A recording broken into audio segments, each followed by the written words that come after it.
Welcome to the Southeastern Bowhunter Podcast. This is the Southeastern Bowhunter. All right, what is going on, guys? Welcome to the Southeastern Bowhunter Podcast. Let me check the mic here. Yep, we're all good. Okay, cool. So yeah, we are on another episode, man. We've just been getting these things knocked out left and right. This episode is going to be with my good buddy Ben Harrison from the Bowhunting League, and it's actually it's kind of funny how this ended up working out. So I had been wanting to get Ben on here and schedule it before deer season starts for everybody as kind of like a preseason deer season kickoff kind of deal. But because my brain doesn't work half the time, I honestly forgot to schedule it. And then thankfully, I had a week that was open. Ben hit me up and said, "Hey," I was like, "Dude, I got the perfect time." So, you know, I got to give credit to the Lord on that one because I probably would have forgot. So thank you, Ben, for reaching out and reminding me. I apologize for being as spacey as I've been. But a lot's been going on, and I'm trying to get back on track. So before we get into it with Ben from the Bowhunting League, we got the partners we're gonna run through. I'm gonna go through these somewhat kind of quick. The podcast is brought to you by Sportsman's Empire. That is the network that we are under, that distributes this whole thing. Dude, he's got a ton of different shows under that network. One of my favorite ones that I listen to is Antlered Up. I really enjoy that one. Probably going to get him on the podcast at some point over the season. But dude, Sportsman's Empire has you covered from soup to nuts. Which I hope I used that phrase correctly. But anyway, man, I really am very thankful to be able to work with Dan. The dude's been in it for a long time. He's a great guy, and he does a great job with the Sportsman's Empire and the Nine Finger Chronicles podcast. Just that whole thing, man. It's really nice to sort of, I guess, be in like a network where what you're doing is valued, right? So thank you, Dan, for all of that. Thank you for helping support the podcast. Make sure you guys go listen to pretty much all the podcasts that are on there, including mine. But no, the Sportsman's Empire is great. So let's see. Next up, Lone Wolf Custom Gear. So I am actually, let me think. This is going to drop the weekend after me, Hunter, and Case are at the Whitetail Roadshow, which is the Lone Wolf event. So hopefully it was a good time. I have no idea yet, but I'm pretty sure it's going to be good. I talked with Zach, and he said, bring your bow and that I should get involved in the fitness stuff, which not exactly the most athletic anymore. A ripe old age of 31, which really isn't all that old, but I'm not in the best shape like I used to be. So been kind of working on that actually. So we'll see. I mean, maybe I'll do something. Maybe I did something. Maybe I'll do something. I don't know. But if you guys are looking at getting some really good mobile gear, if you're a mobile hunter, you're looking to get into mobile hunting, like actually this is going to be my first year doing that. Lone Wolf Custom Gear has got you covered. I personally am running the V2 double sticks. I've got 3 of them, and I'm also going to be running the .75 DeQuisto series stand. Now, if you're not trying to spend a lot of money, that's perfectly fine. They got you covered with the Patriot series, which is their cast stand and stick line. So go check out everything over at Lone Wolf Custom Gear and see what kind of speaks to you. All the stuff is really good quality. It's great stuff. I absolutely love it. I actually shot, which I'm a little late to this, but I actually shot my bow a little bit yesterday out of my tree stand because I just wanted to get comfortable with, excuse me, sorry. Oh, dude, I'm so tired. I wanted to get comfortable with shooting while sitting down, hunting out of a climber for the past 5 years or whatever. And then last year I was hunting out of a hang on. But the deer that I killed last year, I shot out of a climber. So I've been typically used to standing up. And the way that I'm going to be hunting now, I probably won't be. So I was practicing a little bit yesterday, and dude, it was like nothing. I mean, it was extremely comfortable. And man, I really just like the gear. I really do. It's such good stuff. So if you guys are looking for anything new, go check them out. Next up, Osseo gear. Look, man, I just want to give a shout out to everybody that's in the Osseo Army. Dude, there's some really good people in this. I really have gotten to know a few of these guys relatively well. I'm not going to say very well, but talked with a few of them, and they're all good dudes. Osseo actually has a lot of new stuff that's going to be dropping soon. So right now, I think, actually, no, I'm sorry. I was going to tell you guys about the preseason sale, but I'm pretty sure that it's going to be gone or done by the time this drops. So, yeah, look, head over to Osseo Gear anyway. Go check out what they've got. I know there's a probably two or three other drops that are going to be happening soon. I this year though am running the leafy season or the leafy jacket for early season. That I think is going to be the make or break. Which I know some people are going to be like, oh no, man, camo doesn't matter. This is going to be different. All right. It's going to break up the human silhouette. I've already put it on. I really have everything pretty much ready to go. But dude, the quality is just unmatched. I mean, seriously, it is some of the best stuff that I have ever used. And I've been using Osseo for the past 3 years now. This is one of their best things that they've ever made. So head over to osseogear.com. For all the partners, actually, there is links in the description. There are discount codes. So we're trying to save you a little bit of money. Yeah, man. And so Osseo, thank you again for everything you guys have been doing. And man, I cannot wait to get back in the woods with Osseo on this year. Next up, Boutique, best arrow wraps in the game.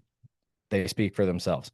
G5 Outdoors. I am going to be running the Mega Meats, possibly the T2s, which the Mega Meat, for those of you that maybe don't know, is a 3-blade mechanical that has a 2-inch cut. I love it. It's the best broadhead I've personally ever used. The hole is devastating. If I can just sort of make a description of it. It's crazy. If you've never seen one, if you're new to hunting and you're wondering what all this stuff is we're talking about, go to YouTube and just type in Mega Meat Broadhead. You will see what this thing does. It's gnarly. So if you're looking to change up your broadheads, G5's got you covered, all the way from fixed blades all the way to mechanicals. Next up, Prime Archery. Dude, I actually took my form in last weekend to sort of get it just prepped up, ready for this season in case, God forbid, anything happened to my divide. And it still shoots amazing, just as good as it did last year. But this year I am shooting the Prime Divide 31. I've got it decked out in full Osseo gear. That is an Osseo gear riser with Osseo gear limbs. Absolutely love it. One of the best bows I've ever shot. So if you're looking for a new bow, time is getting real short, man. This is not the time to be getting a brand new bow. But if you are in the market, go shoot a Prime, go see what you think. And I don't think you're going to be disappointed. Remember, nothing aims like a Prime. Dialed archery. So dialed, I'm running the proof. I'm running a Lone Wolf custom gear, small batch proof. Dude, the dial just makes things so simple, and it's literally the best sight that I personally have ever shot. I love it, and they have a ton of different small batch stuff that there's probably going to be coming out soon. I texted Scott, and he said there's a few things in the works. So once I know kind of what's going on with that, I will let you guys know. But if you're looking for sights, man, Dialed has you covered all the way from the proof, which is their roller sight, or if you just want something that looks cool but doesn't move, they also have the strike. Let's see, Moultrie. So Moultrie has dropped 4 new cameras. All right. I need to do a better job of talking about this, but Moultrie has now got the Edge 4, the Edge 4 Solar, the Edge 4 Pro, and then the Edge 4 Pro Solar, I think is the right one. Dude, they got some new stuff in there. I really like what Moultrie does with their app. They've actually got this thing where it like takes your buck. It's I know some people are gonna hear this and not gonna like it, but it's kind of it's very helpful. So they use AI. If you've got a buck, right? Like I've got a deer that I've named the Little General. Well, what sorry. He is a typical 10 point with 2 kickers. And honestly, he looks like the general, just a lot smaller. But I put him in an album, and now anytime I get a video or a photo of him, it will take that and put it. Oh, dude, I cannot stop yawning. I'm so sorry. It will take that photo and it'll take actually the photos of the little general and put it in an album. And then you can actually go into that album and you can look and see, okay, what's the plan? They have a planning section in the app that you can actually look and see when this deer was moving, what the conditions were, and really formulate a plan, not just go in and hope that he's there. They got a lot of other stuff coming, man. I'm very, very excited to see what Moultrie does over the next year. So yeah, if you're looking for new cameras, go check out the new Edge 4 and all the other different Edge 4s that came out. New and improved battery life. That is a big thing. I have personally seen that. And man, that's a that's a game changer in my opinion. All right, so we got bow hunting league. We're going to talk about that today. We got Whitetail Champion. We're going to talk about that today. Scrape Doctor. Listen, I know some of you guys are not getting your scrapes out right now. Perfectly fine, understandable. However, if you're going to be using scrape stuff, I recommend you use Scrape Doctor. I've got my scrapes out, and I've already actually had a buck destroy a branch that I made a mock scrape of. And so now I have to go make another one because these guys were already kind of getting a little too crazy. I mean, granted, I probably broke it too much, but it is what it is. Scrape Doctor also has the new scent beads. I haven't gotten those out yet. I plan on doing that probably next week. So at the time I'm recording, or at the time I'm recording, this is next week. In podcast land, this is like a week and a half, 2 weeks ago. But I'm telling you, go get those scrapes out now. Go establish them. Okay. I've had buddies, Chris, who was on last week, uses Scrape Magic or Scrape Doctor, Scrape Magic, same thing. And he's had a lot of activity on that. Licking branches right now are a good way to sort of solidify your deer to know, to help them know, like, hey, when the rut comes around, when pre-rut comes around, I need to come back here and check this branch out and see who's around. And I mean, they're even doing that now. They're just not, pawing at the ground or making rubs just yet. Let's see. Next up, Victory Archery. So I am running the HLRs this year. Victory has got a lot of different arrows that have come out. They've got the VLR. I believe they still have the VAP SS, which I really like. I'm just not a micro diameter guy. And there was one other one. Man, I don't remember what it is. Oh, the Rival. Sorry. Um, Victory also has the Rival series. So me personally, I really like the HLRs. I like the fact that I can run them a little light. However, I think I'm sorry, y'all. I don't mean to be yawning so much. I'm just extremely tired. Dogs kept me up last night, but I think next year I'm probably going to go back to the RIP TKOs. It's nothing against the HLRs, but to me, the RIP TKO is still the best arrow that's ever been made. Um, it's extremely tough. I've never broken one. I actually, that's not true. I broke one because I accidentally shot it into rebar. Okay, so you tell me what what that means, because to me that says, hey, this is an extremely tough arrow. And dude, Victory, just they make the best arrows in my opinion. Been shooting them for years, and I mean, dude, it's just the best. So, if you're looking for arrows, head over to your local shop. I recommend, if you're close enough, head over to Ace Hardware and Social Circle and go pick up a pack of Victories, get them built, and man, just be shooting the best arrow that there is. All right. Let's see. Next up, Catalyst Archery. So, Catalyst Archery, I can make it very simple. High quality stabilizers at an affordable price. That's what I've been using. If you are watching the video, you can see that's what I'm running, and that is my personal stabilizer for my hunting bow. And then if you're also watching the video, hopefully that doesn't fall. If you're watching the video, you can see behind me the form that I shoot. It's got the other orange stabilizer on there as well. I love them. I absolutely love them. Brian has got some really good ideas.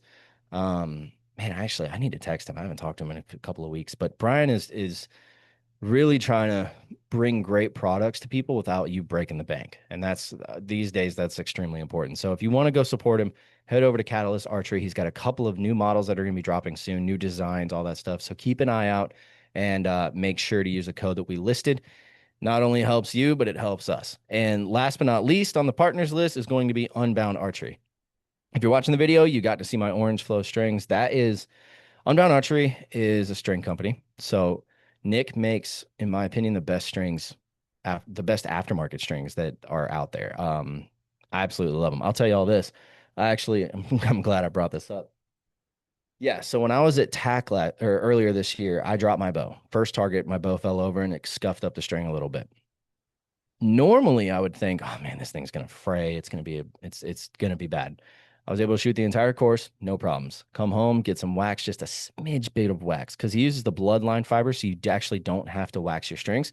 However, if you're an idiot like me that drops their bows and you scuff up the string just a little and it's frayed just a tiny, tiny bit, you can actually get some wax, put a small amount on there, and it will actually lock it in. That's what it did for me. It's been like this since TAC, and I've had no issues. He also does a bunch of different colorways. And man, all these partners, dude, like I'm so thankful. I'm extremely thankful that they're willing to work with us, and support us the way that they do.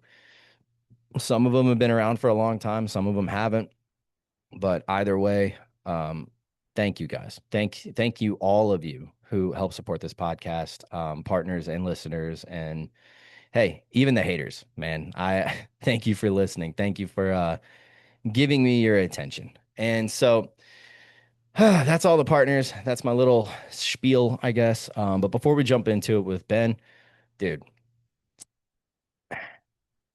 if y'all don't know who Jesus is, I'm gonna tell you what. Last week, okay, so you guys listen to this podcast, those of you that listened to last week's episode at least, you can tell I was in a pretty dark place. I'm not gonna go into detail why all that happened. Let's just say that I now can see that it was the Lord's plan. And I'll be honest, I'm I guess a little bit still struggling some. Today, decent day. Definitely definitely wasn't as obedient as I should have been, and I'm not happy about that. But that that is it brings up this thing where Paul was talking in Rome, I think it was Romans, where he was saying that he had a thorn in his flesh, right? And he asked the Lord 3 times to take it out, and he wouldn't. And every single time he asked him to remove the thorn in his flesh, Jesus said, "My grace is sufficient." Now, that is not, and it even says this in the Bible, that is not a license to go sin. That's not a license to live however you want. Okay. But what it means is when you make a mistake, like I did today, his grace is sufficient. Okay. There is no sin that, there's no amount of sin that somebody who has a repentant heart, who calls on the Lord, there is no amount of sin that can keep you from Jesus, because his sacrifice was 10 times, 100 times, infinity times over the the level of what your sin might be. All right. There's a lot of people that probably listen to this that maybe they feel like they're in a good spot. Listen, I'm one of them. There's a lot of days I feel like if I died right now, I know I'm going to heaven. There's days I feel like I don't know. All right. But there's people right now that might be feeling like they've done too many bad things, right? Or that, they're not good enough for God. Well, I'm going to tell you right now that Jesus, he doesn't ask you to bring anything. He meets you where you are. All right. When I found the Lord, I was not in a good spot. I mean, some of you guys know. I mean, I was doing the podcast, and I was getting I was getting caught up in the game, kind of like I was, last week, and but in a much, much worse way.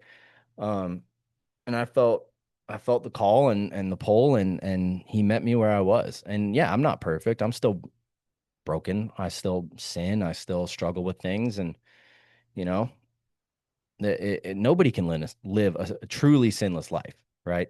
Um, but I want to make the point that if you profess Jesus, and you go out and you willingly, with just willingly sin, and feel like you're okay because, oh, Jesus paid the price, that's abusing grace. Okay. Now, listen, I've been guilty of that.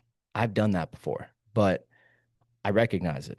And every single time I ask the Lord for forgiveness, and I truly mean it. I truly am asking. I truly am trying to repent.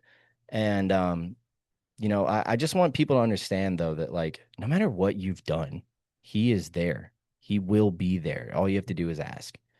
So I'm in a much better place than I was last week. I thought everything through, prayed about it, got answers, and we're good. So I'm gonna keep doing what I've been doing. If people like it, great. If people don't, it's unfortunate, but it is what it is. And yeah, man, there may be some changes coming, there may not be. I don't know. But that is, I guess, to cap it all off, if you don't know who Jesus is, give him a chance. That's really what I'm getting at. He will meet you where you are, and nobody is too far gone. I don't care who you are. I don't care what you've done. Nobody is too far gone to be forgiven by the Lord. So, um, oh, real quick, my buddy TJ, who runs To Know Him Outdoors, he is doing podcasts again. And man, I love it. I'm so happy that he's getting back into it, making the time to do it. I hope his family is understanding for it. I know TJ's not going to put them aside for anything. So But I'm very excited to see what he's got coming. He texted me the other night and he was like, what did he say? I need to pull this up. It was really funny. It was like, I forget what time of day, but where are you, buddy? Here we go. Da, da, da, da, da. Here we go. Text me at 6:15. Was like fixing to get the podcast rolling. It was a picture of his studio. Man, that is freaking awesome. So if you guys want to go support TJ, go check out To Know Him Outdoors. And it is a faith-based podcast that brings in a little bit of hunting. It's kind of like, I'll be honest, it's kind of like mine, where I talk about Jesus and all of that, but I do talk about hunting more. He talks about Jesus more and brings in a little bit of hunting. So great podcast, and one of my really really good buddies. I'd call him one of my best friends, and one of my spiritual mentors too. So, enough of that. That's probably a long intro. I bet a lot of people are going to skip this. That's totally understandable, but I really hope you don't. If you didn't, and you're at the end of this, thank you for listening to the intro. Make sure to go subscribe on YouTube. Make sure to follow us on Instagram, Facebook, TikTok. Reach out to me if you have any questions, if you have any guest ideas. We got a lot coming this deer season. Um, Dude, starting in August, so next week, man, we're gonna have some really good episodes coming. Not gonna tell you guys who they are, but oh, it's gonna be really, really fun. So, thank you everybody for listening. And look, man, let's figure out what's going on with the bow hunting league. All right, let's get Mr. Ben Harrison on the podcast right now. You got my buddy, my boy, Mr. Ben Harrison from the Bow Hunting League. Dude, so you've been on once before, but it was Yeah, like what, two years ago? A year? It wasn't a year ago. Because I think we had Kyle. yeah. I think it was a couple years ago. Yeah, yeah. About What's this been going on, time, dude? I think we were about this time 2 years ago. Yeah, well, it's funny because in the intro, actually, I said I was like, what better way to do a before season, preseason, I guess intro to the deer season than to do one about the bow hunting league and Hmm. everything else that we got going on. Because it's been crazy. This past few months has been pretty wild. So, Yeah, we got a lot to talk about. But dude, what have you been up to? What have because I know what you've been up to, but the yeah, people listening might not know. Like, where you been? yeah, man. I've been doing family vacations. Been getting cameras out and stuff for Tennessee velvet hunts coming up at the end of August. Those are kind of typical things for me in the summer. That's my most recent stuff. We Bowhunting league wise, we wrapped up the turkey contest. Had a team win. They ended up killing 14 birds, but one of their guys had the largest scoring bird of all time that we've ever had entered. Good Lord. Um, Been running the one shot contest on Facebook. Um, yeah, we just been kind of status quo. A lot of things. Just trying to keep our head above water. A lot of times, keep keep everybody going, keep my kid going. My kid's 4 now, so Oh um, man. yeah, we stay after it. It's always something. Yeah. Dude, it's always so funny. Like whenever you call me, I always hear him in the background and I'm like, man, like what are we well, I get it though, because that was me 6 years ago. Hmm. And I kind of miss it, because now it's all like today. All right. I was 15 minutes from the house and Tiffany stayed at her grandma's 2 nights ago and forgot her phone there. And so I was 15 minutes away, and Jess calls and she's like, "Hey, where are you at?" I was like, "I'm passing our old house because I always pass the old place we used to live in, before I get home." And Hmm. she was like, "Oh, could you maybe go get Tiffany's phone?" And I was like, "You do understand that because like I have no AC in my van right now, and it's 100 degrees every single day. I'm tired. I'm sweaty. I want to get home and take a cold shower." And Hmm. I had a moment there. I was like, "All right, do I be selfish or do I be a good father and husband and go get this phone?" So I turned around. I was like, you know what? I called my in-laws. I'm like, hey, I'm on the way.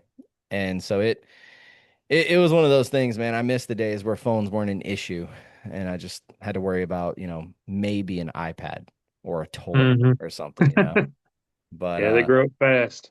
dude, yeah, I mean it's kind of like we were actually watching a video earlier of Tiffany when she got our pug, Mooney, who has Hmm. become like our second kid. And it was me, Jess, and Tiff watching the video, and like, dude, it almost brings me to tears every time. You know, when you do something and your kid gets so happy that they just start crying. Hmm. It was like that because she was bawling like crazy. Because she wanted a pug for like 2 years. We kept telling her no. And then finally we broke down. We're like, all right, your 10th birthday, we will get you a pug. And it's the best, worst decision we've ever made. So Yeah, um dogs are a good time though. we have three now. Well, I guess Hmm. you could say two and a half because we got a pit, we got a pug, and then we have a German Shepherd with no back feet that we named Nubs. So I say we have two and a half dogs, but yeah, dude, it's always something. So, all right, so you have been. We'll just dive into the bow hunting league stuff. So, I think I've been part of the league for 4 years now.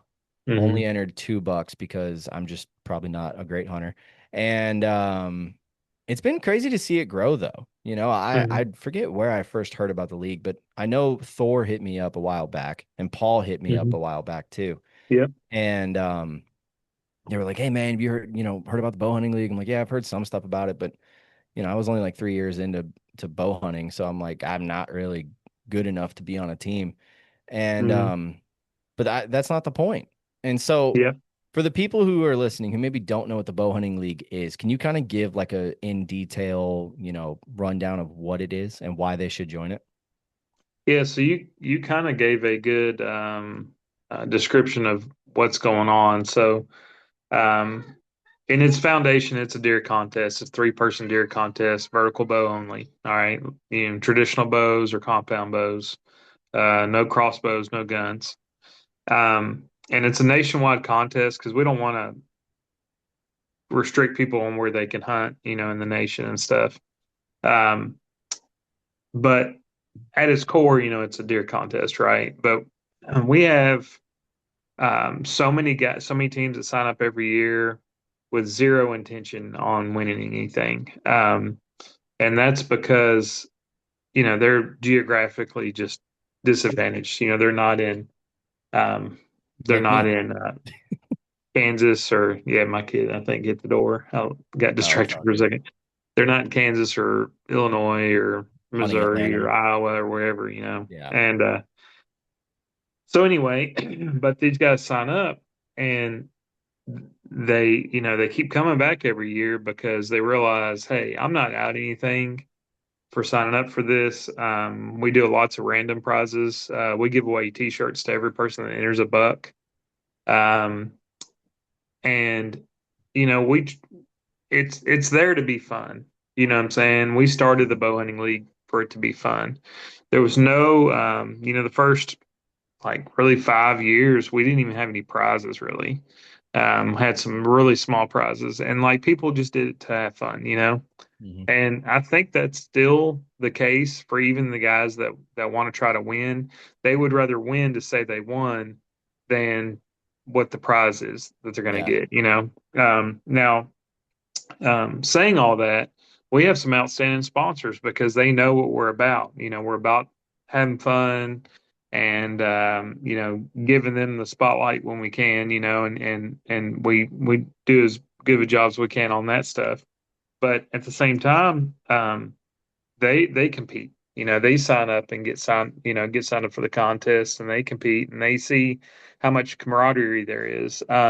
Even in a, if you think about like, I'm gonna go off on a little different track here real quick, but you think about like when you were a kid and you were in the best years of your life and you didn't realize it, but you Hmm. were playing all these sports, right? Playing baseball, basketball, football, whatever.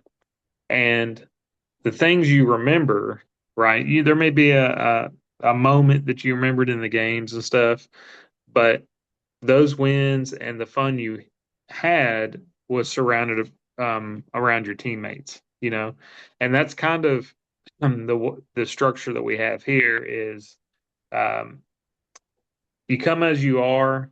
Doesn't matter where you're at in your life, and you can expect camaraderie and to have some fans when you kill a buck, Yeah. and you post them up. And it does not matter if it's a 85 inch southeastern deer, like like Easy one now. from one, the kind that you see. No, I'm just Like what playing. I entered last year, my 30-inch spike that's behind me. Yeah. But you know what I'm saying? Like it's Yeah, like yeah, you you know you can't out hunt your area. All yeah. right. You can't kill what isn't there. All right. And there are counties that guys hunt in that there isn't a 130-inch deer in. I Yeah. mean, there's really, I mean, there might be one or two, but they'll never see it. Hmm. And the idea is like people sign up. It's like, hey, let's go do this. Maybe they've um, got some trips planned, or maybe they just want to just try it out, and the benefits that they get on the side. So you think about like people that you've met either through me or through the league or just in conversations, like it's something else to talk about. And Hmm. um, that's something like I know you're friends with the working class bow hunter guys, and they do it just because it's something fun to do. It's not like it's really giving them anything else other than something else to do and something, another way to track. And it's just like scoring your deer or anything else. It's just another layer onto deer season. Um, but the largest benefit I've seen out of this contest is the networking. Yeah. And, I was just kind of speaking on that. How many people have you met? Right. Well, I know so many guys that live in outside the Midwest that hunt the Midwest, hunt multiple states in the Midwest every single year, sleeping on people's couches, um, just crashing at their place, go hunt with them 3 or 4 days, and then going somewhere else. And it's this day and time for a working class guy, it does not get any easier than doing it that way. You're extending your time that you can stay because it costs you less money. Yeah. And you increase your chances of getting on deer because you're staying with somebody that's familiar with the area, or kind of sees things firsthand. Um, it's just like ways to communicate and ways to network and stuff like that really didn't exist until we got social media, like really good social media. And this is just a product of that. This isn't why it was created, but like it's a byproduct of the system that we're in. But anyway, so signups close the 31st of August. Is the last day. All the signups are through our website. It's bowhuntingleague.com, and everything's 100% free. So you just hop on there and sign up your team of three, and you're in. You get entered to win, automatically entered to win prizes. We have people win stuff all the time. They don't even realize they signed up for something. Yeah. Um, and yeah, and we're here to celebrate with you when you kill something. Yeah, it's dude, what the league in my experience has done for me is really shown me that there's hope for the community. Because last year when I killed that spike, I posted a picture of it. And I wasn't like, you know, biggest deer I've ever killed, because obviously it's not, but I hadn't killed a buck in 3 years. Mm-hmm. And that was not for lack of trying. It's just wasn't in the plan, right? So Mm-hmm. I post the deer and I'm like, look, first buck in 3 years. Got as excited about this guy as I did, my first year with a bow. And I honestly expected not anything on the league, just knowing what people say sometimes when you post a small Mm-hmm. deer. I expected people to be running me through the mud, and not a single person did. Every single Mm-hmm. person on there was like, dude, congrats. Glad you got him after 3 years or whatever it was. Mm-hmm. And that one experience gave me hope that a lot of people like to sort of focus on the negative. I mean, I've done podcasts where I'm like, yeah, man, the hunting community, it's everyone just bashing each other. It's a Mm-hmm. pissing contest. It's this, it's blah blah blah blah. And I see what happened last year with that deer, and I'm like, okay, this really this can come back. Like, there's still Mm-hmm. good people out there.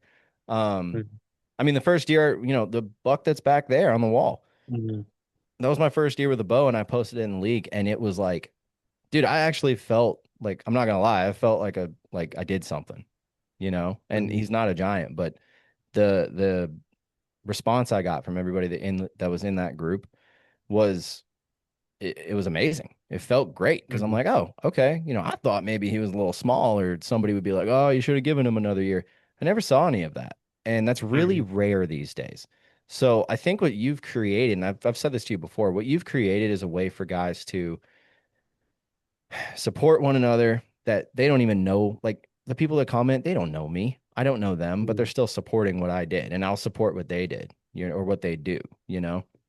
And you get people to meet that never would have met before. I've heard stories of people trading hunts on the league where they meet someone, they're like, "Hey man, you want to get an OTC tag for my state? Awesome. I'll take you out. You can stay at my place. Can I come to your state and get an OTC tag and do the same thing?" And then you're helping people create lifelong friends, you know? And Mhm. like that's so much more important than just killing an animal. And I just hope you realize that.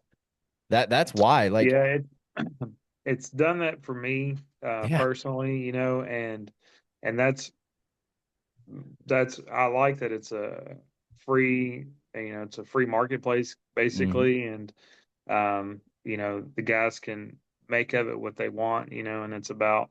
But no, I appreciate you saying that, and like like that is the true baseline of success for us is like how much value do we bring for the guys. And I mean, I know a guy right now he's from North Carolina. He's got a team member in Illinois and one in Tennessee. yeah, He's going to hunt the Tennessee Velvet Hunt. He's going to Illinois to bow hunt during the rut. Um, he's more than welcome to stop in Indiana too on his way. He's a friend of mine. He's hunted with me before. Um, but it's just like I see that happen over and over and over. And it's just about being real, man, like about being yourself and understanding that no matter who you are, you always have value. yep, And it's not, you don't look around and say, it must be nice. You can't be that kind of person. yep, Um, you know, in working with this kind of stuff, um, there's two types of people. Um, Winners are happy for other people when they win. yep, Okay. Um, Losers are, look for something to hate on when somebody wins, or um, cheers for people when they're down. And yeah, like you can even see that with bashing when something happens and they bash.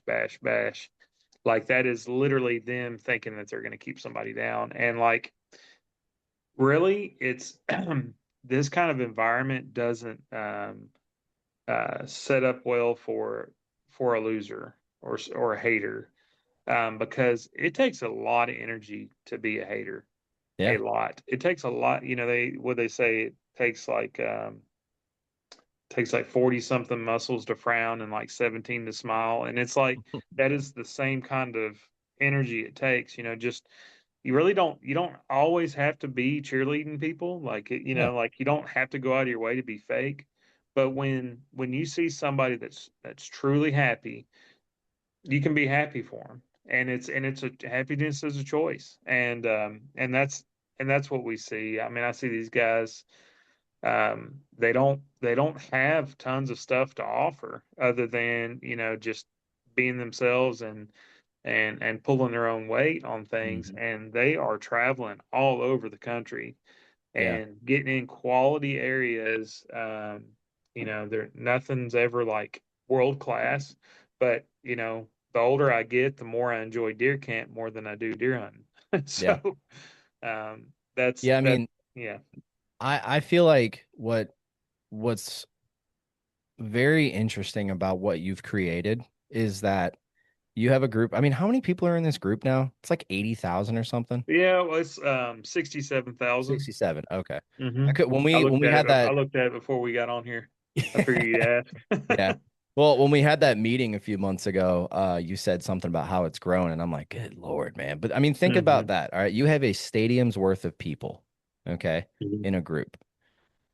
We have no idea what each other's going through, but the fact that You're you've right. got the support system that you do, at least from what I've seen, I mean, that is extremely important. Like you could have a guy that hasn't killed a buck in 10 years that kills a 100-inch 8 point, right? Hmm.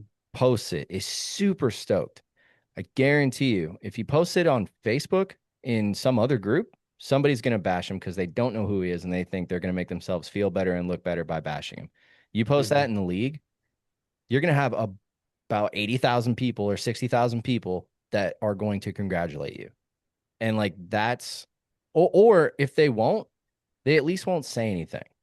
They'll Yeah. respect it enough, like, all right, I wouldn't have done that. I'm not going to bash this guy, whatever, and move on or scroll or whatever it is. It's totally different. I'm in a bunch of hunting groups on Facebook, and I'm telling you, the league is the only one that I don't see anything negative. And so, like, Yeah. whatever you And created, man, it's we, amazing. there's been a lot of people banned over the years. Yeah.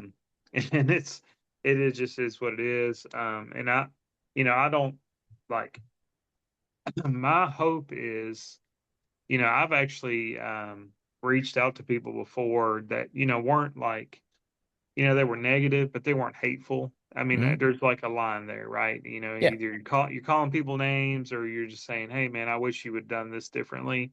Yeah. And I've reached out to people before and just kind of say, "Hey, man, what's up?" Just talking to them and like in talking with them, I'm like, "Hey, this guy really didn't, he doesn't get to hunt much. I know he's, mostly a weekend hunter. He hits public land or whatever, or a small place he hunts." Because I Are know you most. talking to them about me? Is that what this Yeah, is? a lot of people. I'm kidding. You're in a normal situation. Though most people are in that situation, Yeah. and I thought the other day, I was thinking about like what's the reality of a bow hunter. Um, the reality of a bow hunter is that it considerably gets harder every year for a multitude of reasons. Um, Things that affect every family, you know, Yeah. inflation, cost of living, things like that. Then you have loss of habitat, loss of farmland. You've got subdivisions going up all over the Hmm. place. Leasing, back in the day, like hunting clubs and stuff were big. Like they were a Yeah. big thing. They were big in the South and big in the North, like up in like Michigan and Wisconsin, Minnesota. Hmm. And those went away. And so things, the heritage and stuff didn't get passed down, where people could ease of access get in somewhere, right? Yeah. So there's all these things going on, like I mean, all kinds of stuff going on, right? And um, the reality of a bow hunter is it's very hard for somebody to get into bow hunting, period. If they don't, they're, just a fresh person that, that wants to get into the sport, it's very hard for them to get in there. And it's hard for the established guys too, to get access to property, somewhere close to the house or whatever. And we wanted to keep an environment and keep a system going to where it can only provide value. Like Yeah. seriously, like I don't know, I broke things down. Like I wrote everything down one night, and I said, I there is no company, there is no product, there's no system out there that only provides value, that can only provide value for no cost. The the the only sacrifice somebody has to make is their own effort. Hmm. And like people are putting effort into all the wrong things, and they're letting things take energy away from them where they could put it in somewhere else. And what I'm getting at is when I came, like when I moved up to Indiana, I was really only hunting one state a year, and that was right around the time the league started. Okay, Hmm. like that, our first deer contest. Um, I was up here, and subconsciously, I feel like I started it because I moved away from all my friends. I didn't realize that's what happened, but I was like Yeah. looking for something to do, and I did it. Um, but that year I could have like that, well, not that year, but like a couple years down the road, I could say, all right, I want to hunt more than one state. And I could literally team up with people in different states. And we just say, hey, I'm gonna come out for a weekend. And then you get to see more trees and stuff. And like again, I've got totally away from the contest portion of it, but that's what I want people to discover. And I want you to discover it fast because you're not getting any younger and missing out on opportunities to go to things like the showdown or to travel and go hunt some in a different state. If you've never done it, it's way easier if you have folks to do it with and have a deer camp. Hmm. um, it increases the fun by 40 times. Yeah. There's no comparison. Being in a state by yourself is very hard. It sucks. Yeah. I And mean, think about it like if you went out hunting and you didn't have any friends or any hunting friends or whatever, you kill something and you want to tell people because you're excited. Like, say you went on a 7-day hunt and you spent 7 days trying to kill like a Boone and Crockett or something, or Mhm. let's not even go to that length. Let's just say a rack buck, Yeah. and you're in the tree for hours and you barely see anything, and then on the last day you finally kill something. You want to tell somebody. If you don't have anyone to Mhm. tell, that's a lonely feeling. That's a very lonely feeling. And so like I keep going back to what you've created has made it where people don't have to deal like they don't have to live that way. They can post Mhm. something and then someone is going to say something on it, and especially a story like that. I mean, you're going to have a lot of people that are going to react to it, and you can make some lifelong friends out of that. Yeah. And so I man, I'm almost at a loss for words at how big this thing has really gotten, you know? Like Mhm. it's just I just love to see it. And that's why, like, I think it was maybe what, 3 years ago, I just, without even asking you, started talking about it Mhm. in every single episode. I'm like, guys, Yeah. go sign up, And I noticed that please. um, somebody, one of the guys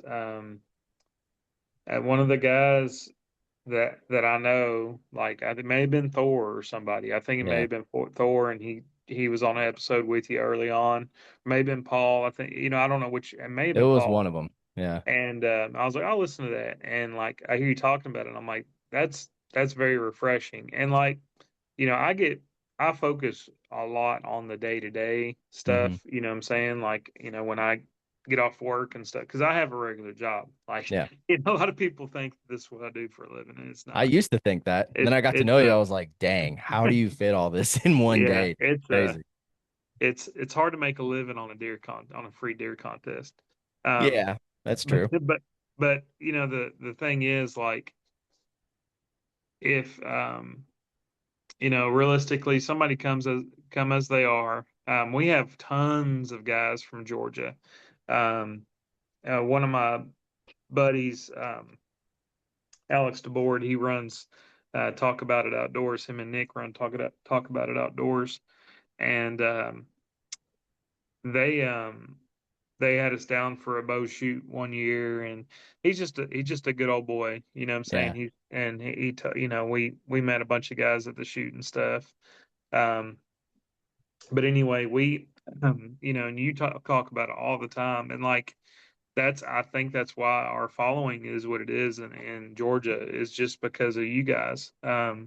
Because you're constantly keeping things chopped up, and like I think with the loss of some traditions, what I'm saying, like the deer camps going away, like Yeah. with the hunting clubs going away, and they don't have a cabin and stuff where everybody goes to on opening weekend of gun season because that used to be the biggest deal there ever was Oh yeah.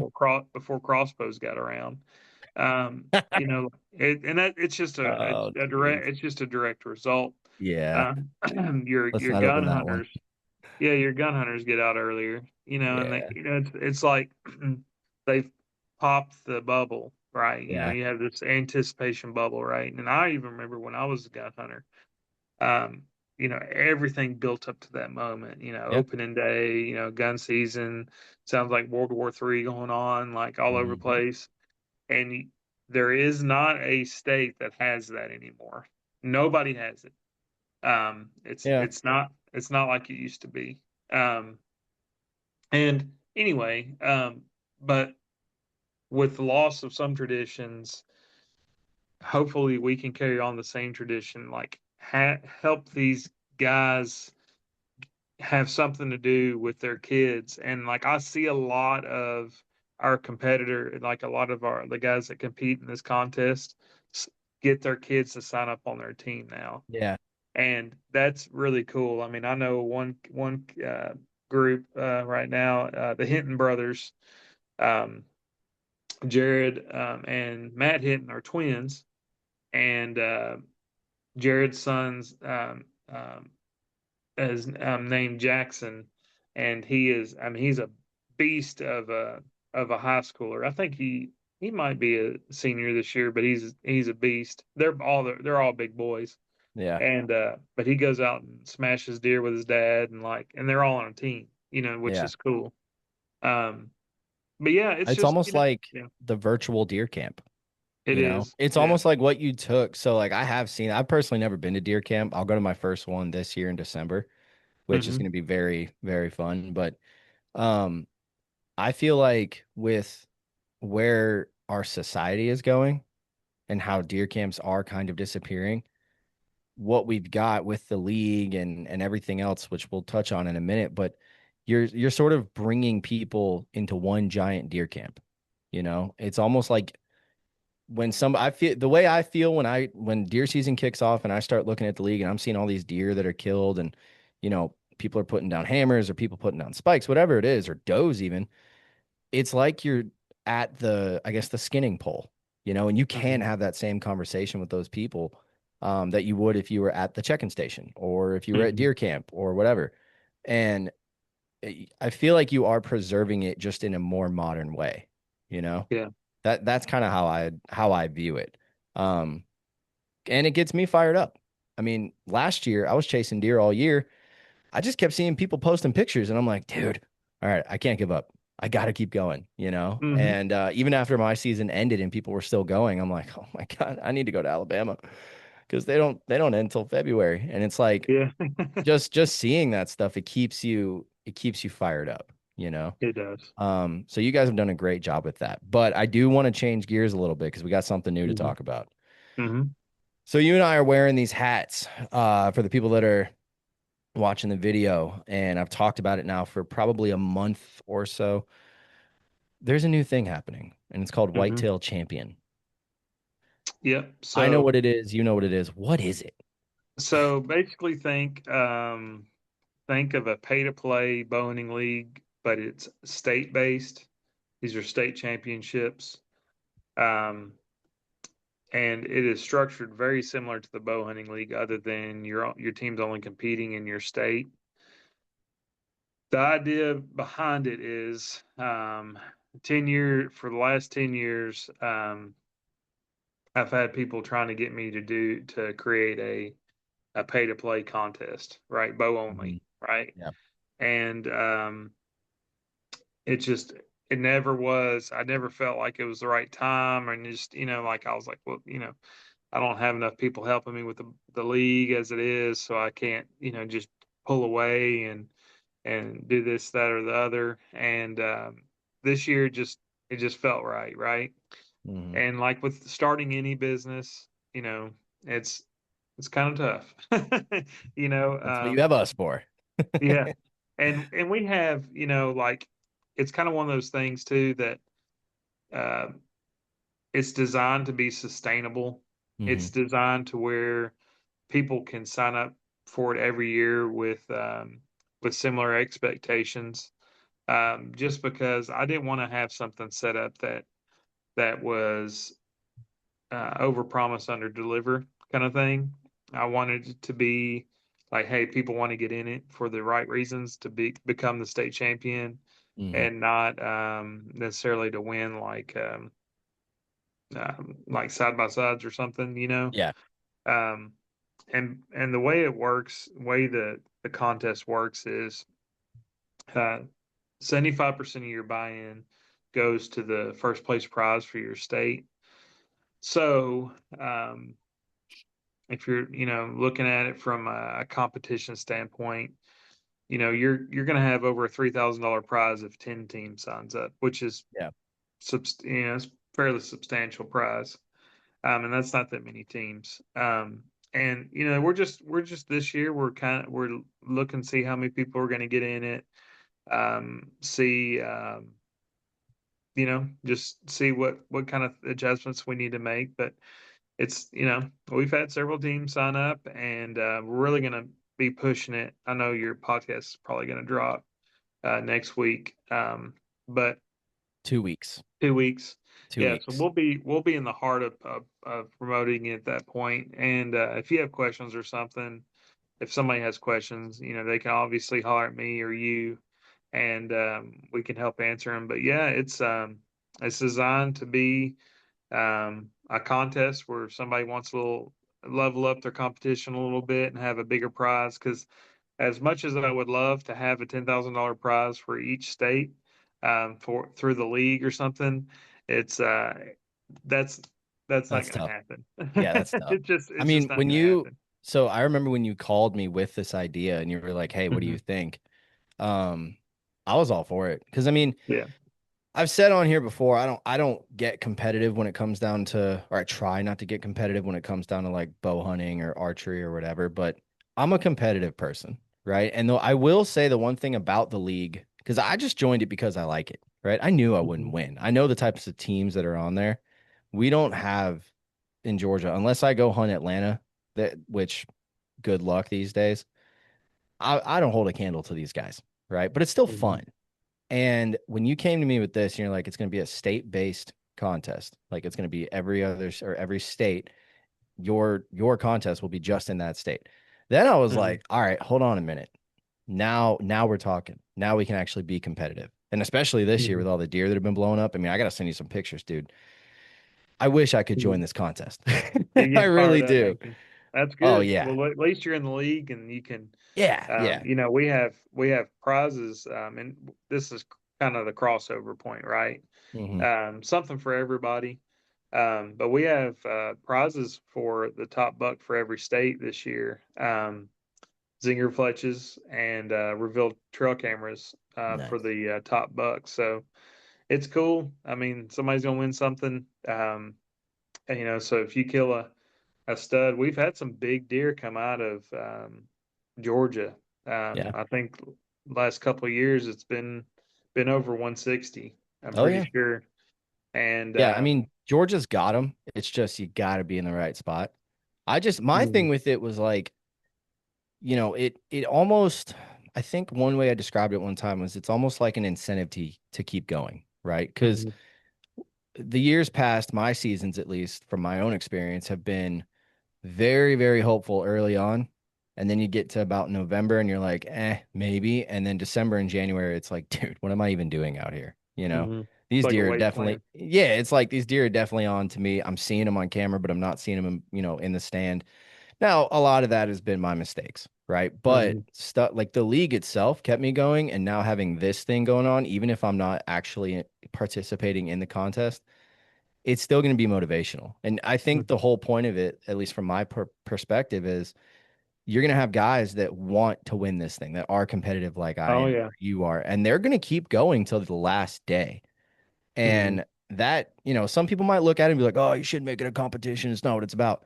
That's mhm. fine. You don't have to join. You don't have Yeah, to they sign don't. up, Yeah, they don't have to sign up for any of them. Yeah. Like, and just we're not hurting anyone. That's the main thing. We're gonna be killing deer regardless of if you're in a contest or not. One thing you said, keeping you motivated. Um, Motivation's pretty easy to find when you just have people to talk to about deer hunting and that Yeah. are actually still deer hunting and stuff. it's not as much like, hey Eric, man, you still got this, none of that. It's just like, hey, I like could use that every where's now and then though. yeah, but like, hey, I'm out here grind. You see somebody post a pic, and they're hunting in 10 inches of snow or Yeah. something up in Hit 97. Seen him once Michigan. since September. It's Yeah, like, oh my God, dude. I feel that yeah, though. That's yeah, I've been there. yeah. It's not it's but just somebody you keeping the deer hunting talk going, and yeah, I've got so many little side groups, so many little side chats and messenger chats and Snapchat chats and Yeah. all these, and then just randomly people are texting me during season or messaging me on Facebook, and I talk to everybody. Yeah. I don't know how you And keep up with it though. Honestly. it I know how busy I you are. don't, I really don't Okay, like I was gonna say I because don't keep up with it. it's Like hard. when I say that, so on the super critical things, Dan Nath keeps up with our scoreboards. Hmm. Um, and he's the IT when it comes to it. He is the data entry when it comes to it. I'll do the postings and I'll grab pics out of the submissions. But when you say how you keep up with it, I don't. The thing is, it kind of the stuff kind of never closes. Hmm. So it's like there's never any like, hey, we need to close this up and finish it up. And I make mistakes all the time. When I say that, it's through our shirt orders. Like I've still got to send you your shirt. Um, through our just like all kinds of stuff. Like I'll make mistakes, but you know what? I'm extremely easy to get a hold of, Yeah. and I respond to everybody.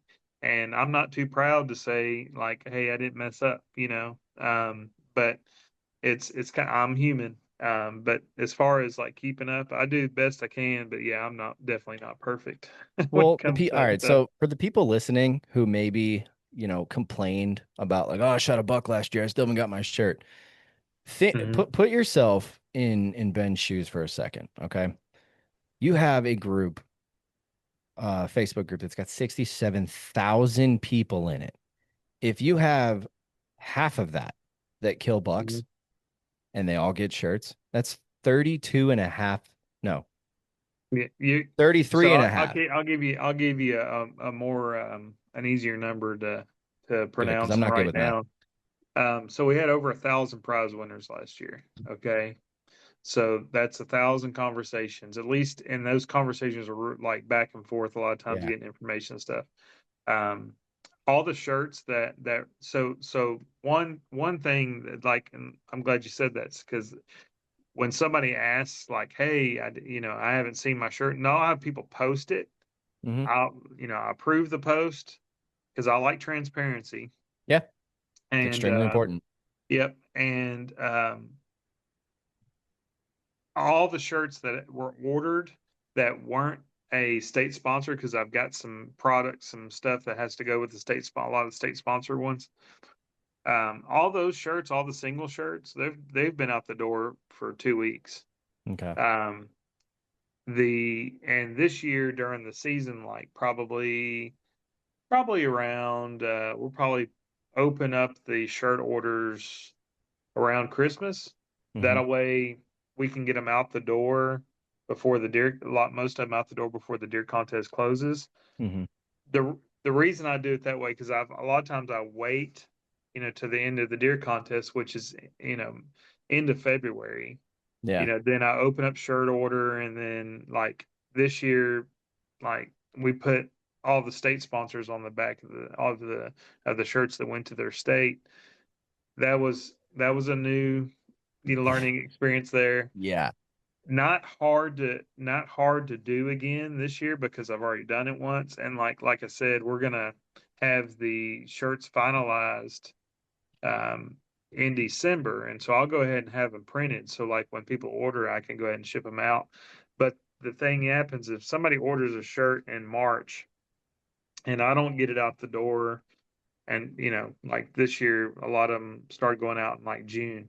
If I Yeah. don't get them out the door within a couple weeks, it really feels like a long time because that shirt's connected to a deer they killed in November.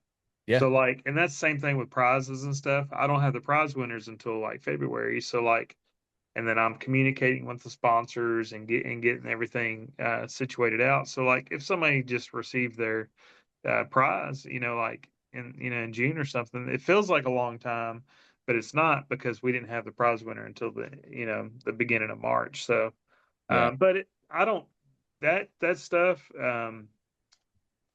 used to eat me up, like when I would think somebody, but I changed my perspective on it, and I said, this isn't a them problem. This is a system problem, right? Like Yeah. what can I do better? And like realistically, I communicate with the prize winners like, hey, I've got to get a hold of the company. I've got to get your orders and stuff. A lot of the deer shirts, a lot of the deer contest shirts, guys thought I was just going to send them a shirt to their address, which I don't have if they don't order, and I don't have their size if they don't order.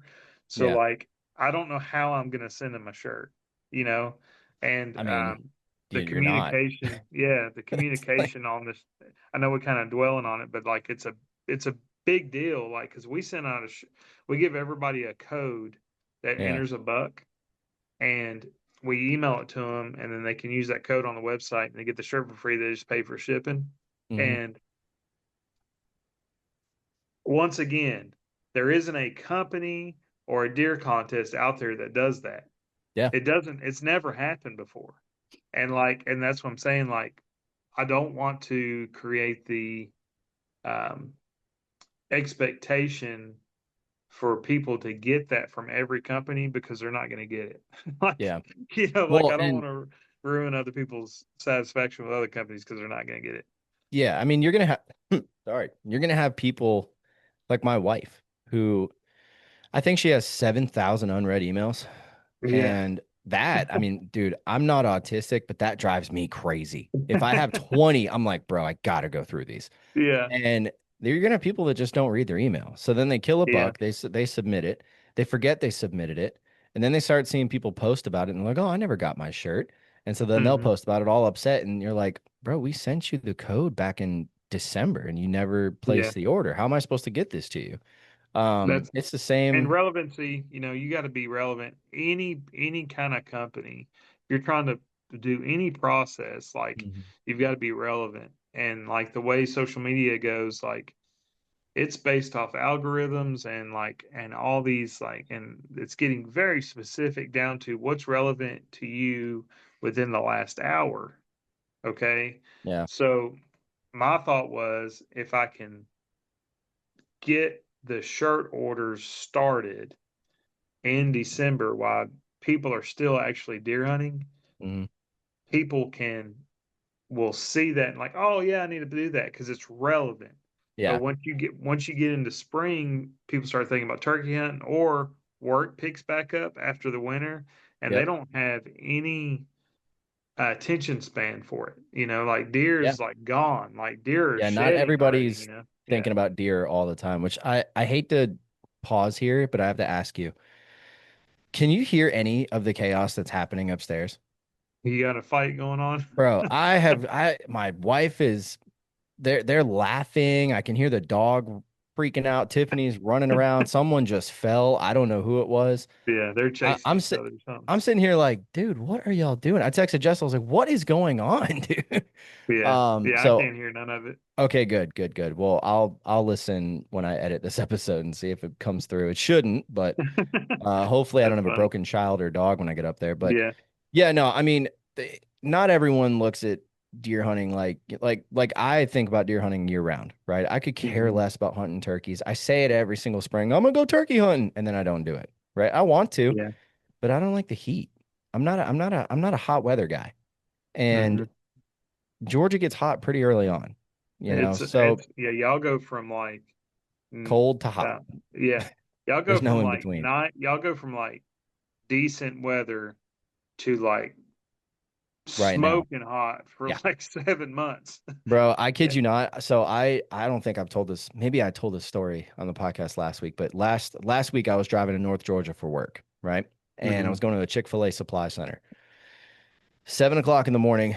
I'm chilling. I'm listening to a podcast, or I'm on the phone. No, I was actually on the phone with my buddy Chris, who was on the podcast last week, and we were just talking about deer. Because he and I are hunting the same property this year, so we're kind of making plans and figuring stuff out. And dude, I see this thing bouncing down the highway, and I think Hmm. it's a piece of the street. And I'm like, oh, okay, avoid that. Let it go under the van. Maybe it'll, ding a couple things up, but it won't hurt nothing. So I keep on going. I don't slow down or nothing. And it hits the living crap out of the front of my van. And Hmm. next thing you know, now mind you, it's Georgia in July. I had the AC going at 7 o'clock in the morning. It's just how we live. Well, the AC starts getting warmer. And I'm like, oh no, Okay. something happened. So the AC goes out. I get to Chick-fil-A and I tell my buddy Seth, who works up there, I'm like, hey, give me a few minutes. My AC just went out. I hit something on the way up here. Come on out and help me get inside, but I got to figure out what it is. It was a just like exploded, probably 7, 8 inch piece of a brake rotor that was Oh bouncing man, down the highway, hit the very bottom dude, if bumper. that hit your windshield, Oh, that if it would have hit, that could have like, hurt you it bad. could have killed me. Yeah, it was Hmm. best case scenario for sure, but it took out my AC condenser. So Hmm. since a week ago, I've been dealing with no AC. So I probably lost about 10 pounds in water weight, which I needed to lose the weight, so fine, but man, is it miserable. So thankfully we're gonna get Yeah, it fixed soon. But um, oh God, Jess texted me back. Let's see. yeah, everybody all right? Yeah, she goes, LOL, sorry, we were having fun. She's in bed now, and then a bunch of emojis. So it's like, look, That's dude, I funny. don't care. But Little burst right before bedtime. oh yeah, that's how they both are. It's Yeah, crazy. But yeah, dude. So it when I think of turkey hunting, all I think of is ticks and heat, and I'm like, dude, yeah, I don't want to do that. So, but I say all of that because back to the point is not everyone thinks about deer year round. Like I'm feeding deer all the time. I have cameras that run all year. yeah. So the shirt thing and like what's going on with the league Hmm. and just all of that, it's at the forefront of my mind, because I'm like, Hmm. hey, what's going on? Can I help with something? Can I, is there anything I can do to alleviate any stress? And it's Hmm. like not everybody thinks that way. So Yeah. I like what you're doing with putting the shirts out at the time. And people have to remember, dude, it's a huge, huge undertaking, the amount of people that you're sending shirts to. 1,000 winners is a lot. Yeah. And then think about the A fact lot of like you're people. taking however many people just in Georgia that you're sending Hmm. shirts to, and you've got to put my logo on it, all the other state Hmm. sponsors on it. They have to Hmm. send you the logos. Then you have to put the stuff in the front. Then you got to get Hmm. the right size. And then you need the Yeah. person's information. That's a Yeah. lot. So, Hmm. all the people that are wondering where their shirts are at, just be patient. It'll be there. Yeah. And if it Yeah. doesn't, hit Ben up and Yeah. I he'll had a answer. guy message me last night and I looked and like I can't like I've got a tracking number on it, Yeah. but I don't see where it didn't ever get. I don't know what happened to it. Like dropped it off, they throw it in the trash. I don't know. Like Hmm. like Weird. it didn't come back to me. Like it's weird. Yeah. Like Well, but things like that happen with that's just when you're dealing with that. If you're doing something a lot, there's going to be think packages get lost, bad addresses, all kinds of stuff. I yeah. got an order back today. Guy, I guess, changed addresses and then came back. So I was like, "What's your address?" You'd Oh think yeah, I somebody would forgot to tell you give that to that. you. So I'll mail it again. Yeah. But Well, it's all man, I'm good. excited for what you're doing. Like I said, when you called me about the champion stuff, I was like, man, I'm in for it. Let's do it. It does. I am a little bit bummed out. I feel like an idiot when Adam asked if I was doing it. And I was like, yeah, man, I'm gonna, I got a team and all that. And you hop on, Yeah, you're like, hey, bro, so actually, yeah, you're not. you're promoting. So I think it'll be a conflict of interest. I mean, It makes it's only a sense. conflict of I wish interest if I I could kill compete something. my own stuff Yeah. too, but No, I get it's that. all good. I get it. But But man, what you're doing for the community, I mean, you really are changing people's lives. I don't know if you see it or not, but you have created something that I have personally said on here before is, in my opinion, saving the bow hunting community. Like I really do believe that. So keep doing whatever you're there's doing. a lot of good dudes out there, and a lot of There people just is. look for somewhere to go. Yeah. That's it. Like it's And you somewhere to created it. go. Bring your kids, bring your wife. It's one of those spots that everybody can be in, and I appreciate you saying that, Eric. That's really nice of you. course, man. Well, I'm ride or die with the bow hunting league, Yeah, man. I know you are. So, You're a better um, promoter than I am. nah, I don't know about that, but before we wrap this thing up, Hmm. God, sorry, old age and vaping, it's a terrible thing. But before we wrap this thing up, I want to hear a deer story from you because you've been on here Okay. twice now, and we've all only ever talked about the league. So I want to Hmm. hear a personal deer story from Ben Harrison. Okay. Um, Anything you got. Could be the I can biggest, tell could be the you, smallest. If you've seen Bigfoot, tell that story. I mean, anything. um, I can tell you, yeah, I can tell you about my biggest deer I ever killed. There So, you go. um, that deer, the year before that, I was trying to hunt him, and my wife got sick, and I couldn't go down there and hunt. And he was somewhere in the mid 50s that year. The next year, that was 22, 23. Um, I was going to get a chance to hunt him and everything, and he blew up. He grew a bunch of extra points and just extra character, non-typical on one side. And yeah, I hunted that deer harder than I've ever hunted a single deer. I've never really went after a single deer that hard ever before, ever. Um, it was in Tennessee, so I had to drive 7 hours round trip. Um, every weekend I hunted him, and I went down there every single weekend of the season.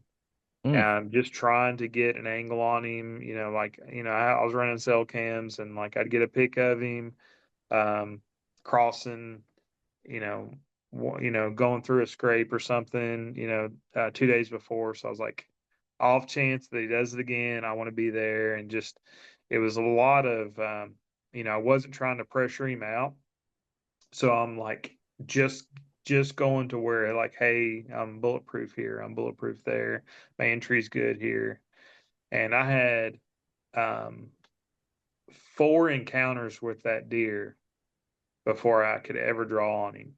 And it was pretty intense. One time I went all the way into the middle of the block of woods in the middle of October, which is something like I'll hunt scrapes and stuff like on public land here in Indiana mhm. doing that. But I got a pic of him in the middle of the block, in the middle of the chunk, and real early one. Like, and I was like, I had him crossing there the night before, it's like an hour before dark. So I marched on in there, and he came through after I decided to start climbing down, and I could see his rack, 35 yards walking beside me, just. Oh, And dude. I hunted that deer. I was on my 12th all day sit when I started my rotation, like Halloween time, like right after Halloween, early In November. a I, row? do I now? 12 all day sit in a row? Yeah, in a row. And um, I had a doe come by me by herself, doing like the weaving thing, just being Hmm. like real finicky. I knew she was in heat. She came through, walked right under my tree, right under my stand, went out on the ridge. And I was like, and I texted my buddies, I said, I had a doe do exactly what I needed her to do. And nothing was behind her. About 20 minutes later, I hear something. I see a doe. It's the same doe. She's just weaving back and forth. And she's kind of coming to me, kind of backtracking the way she came from. Hmm. And like, it was just kind of like out of a movie. Like I'm looking at her. I grabbed my binoculars. I'm like looking at her. She's about 60 yards away, coming across the top of this toe of this ridge. And like out from behind her ass, I see the rack come up of him. And I almost shot him at 40. He's just standing like she kind of walked to me real quick, and then she just meandered around and fed and stuff. He had her locked down. That's all it was. And finally, like I was about to shoot him at 45.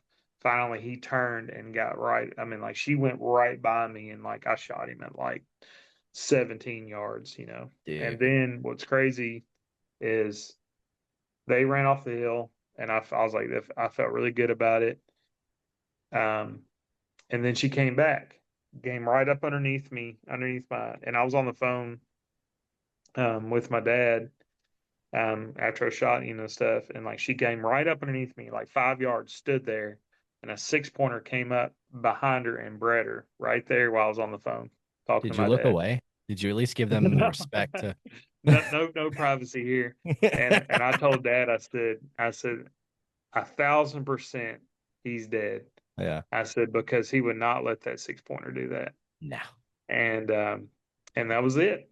That's the biggest deer in my life. What do you score? 183 and change. Yeah, Woo! big Tennessee deer. I think. Dang, I dude. mean, based off of based off how much I know, whatever my reach of knowledge is, it was the biggest high scoring bow kill in the state that year. Dude, As far as I know, but yeah, crazy. yeah, it's crazy. Yeah. That just goes to show everybody that we can get big deer in the South and you don't have to kill them in the city. I mean, Mhm. that is wild, man. You But know, that's such a cool story. he's already what I would consider a big deer for Tennessee. He was in the Yeah. mid 50s the year before. But, a deer just really has to have one good year, and like I'm not the kind of person that's always chasing my next Yeah. the next high scoring. I'm not chasing my new number one all the time. But I've thankfully the last 3 years I've shot a 160 plus.